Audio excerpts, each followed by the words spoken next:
How to run multiple Roblox accounts on your mobile.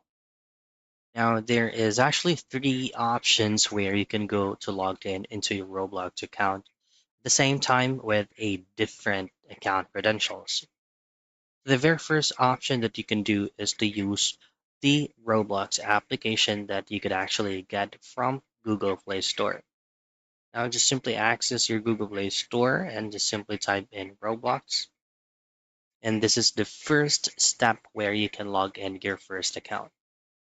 Now, your second account, you could actually log it in using your built-in web browser on your mobile device by just simply typing in Roblox and choosing on the very first result.